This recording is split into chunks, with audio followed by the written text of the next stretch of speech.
জনগণের স্বার্থে মন্ত্রীদের কাজ করতে নির্দেশ দিয়েছেন প্রধানমন্ত্রী তারেক রহমান। বিকেলে সচিবালয়ে মন্ত্রিপরিষদের প্রথম সভায় এমন নির্দেশ দেন তিনি।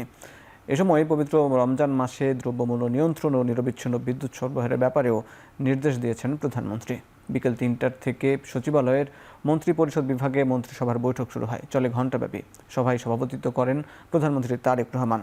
বৈঠকের মধ্য দিয়ে প্রধানমন্ত্রী হিসাবে তারেক রহমান প্রথমবারের মতো সচিবালয়ে তার নির্ধারিত দপ্তরে আনুষ্ঠানিকভাবে কাজ শুরু করেন। সভা শেষে মন্ত্রিপরিষদের সদস্যরা জানান, প্রত্যেকটা মন্ত্রণালয় যাতে জনগণের স্বার্থে কাজ করে সে ব্যাপারে প্রধানমন্ত্রী নির্দেশনা পেয়েছেন তারা। এছাড়াও বৈঠক শেষে স্বরাষ্ট্রমন্ত্রী সালাউদ্দিন আহমেদ জানান, আইন শৃঙ্খলার উন্নতি, দ্রব্যমূল্য নিয়ন্ত্রণ ও জ্বালানি সরবরাহ স্বাভাবিক রাখতে ১৮০ দিনের কার্যতালিকা তৈরি করেছে সরকার।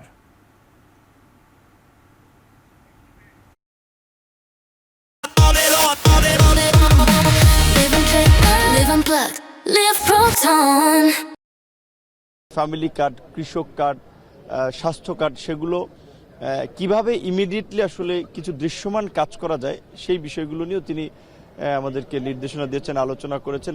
আমাদের সকলকেই পরামর্শ দিয়েছেন সরকারের পক্ষ থেকে। আমাদের এই মুহূর্তে অগ্রাধিকার হচ্ছে রমজান উপলক্ষে দ্রব্যমূল্যের মূল্যকে নিয়ন্ত্রণে রাখা, আইন শৃঙ্খলা পরিস্থিতিকে মানুষের সহযোগিতা রাখা এবং বিদ্যুতের সরবরাহটাকে স্বাভাবিক রাখা। আমরা এবার 180 ডেজের একটা প্রায়োরিটি নির্ধারণ করেছি, সেটা পরে আপনারা জানতে পারবেন, আরও পরে ডিসাইড হবে। সরকারের অগ্রাধিকার বিবেচনায় আমরা প্রাথমিকভাবে দ্রব্যমূল্য নিয়ন্ত্রণে রাখা, আইন শৃঙ্খলা পরিস্থিতি আরও উন্নত করা এবং সরবরাহ চেইন আর কি সাপ্লাই চেইন ঠিক রাখা, আর বিদ্যুৎ এবং জ্বালানি সেক্টরে যাতে কোনো সমস্যা না হয়, গ্যাস এবং বিদ্যুতে, সেটার প্রতি লক্ষ্য রাখা। These are the priorities.